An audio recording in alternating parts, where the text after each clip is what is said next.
বিসমিল্লাহির রহমানির রহিম।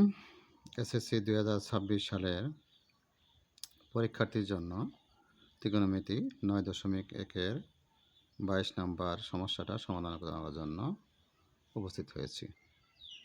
প্রশ্নে দেখতে পাচ্ছ যে যদি 10 এর সমান 1/√3 হয় তবে cosec square minus sec square divided by cosec square plus sec স্কয়ারের মান নির্ণয় করি। তাহলে আমরা লিখতে পারি সলিউশন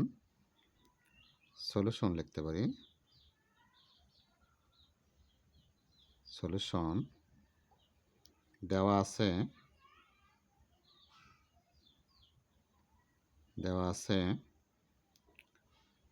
10 এ সমান 1/√3। তাহলে আমরা জানি 10 এর বিপরীত হলো cot।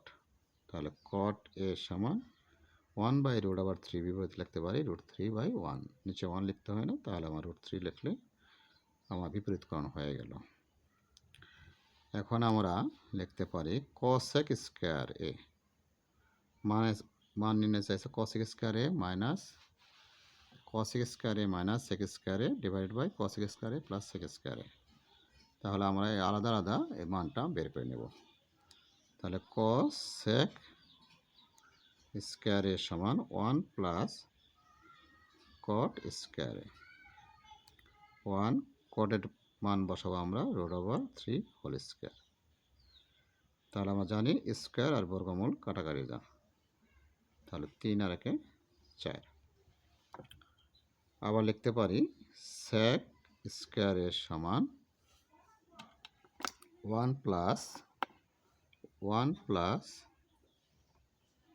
10 স্কয়ার এ সমান 1 প্লাস 10 এর মান লিখতে পারি 1/√3 হোল স্কয়ার সমান 1 প্লাস 1/3। তাহলে আমরা এখানে 3 লসা করতে পারি। তাহলে 3 একে 3 যোগ 1 একে 1, তাহলে সমান লিখতে পারি 4/3। আর প্রদত্ত রাশি হলো cosec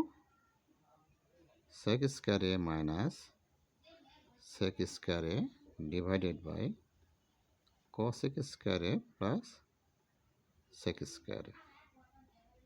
তাহলে cosec স্কয়ারের পরিবর্তে আমরা লিখতে পারি 4 আর sec স্কয়ারের পরিবর্তে লিখতে পারি আমরা 4/3। নিচেও তাই লিখতে পারি 4 প্লাস 4/3। তাহলে আমরা এটা লসাগু করি, তাহলে লসাগু এখানে 3 3 4 12 মাইনাস 4, এটা লসাগু হলো 3 3 4 12 প্লাস 4। তাহলে আমরা একটু সাইডে লিখতে পারি যে আমরা লিখতে পারি 8/3 আর এখানে 16/3। তাহলে আমরা 8/3 গুণন 3/16 লিখতে পারি। তাহলে এটা কাটাকাটি করলে 3 ওকে 3 8 দুগুণে 16, 1/2 মানে হাফ। এটাই আনসার। ধন্যবাদ।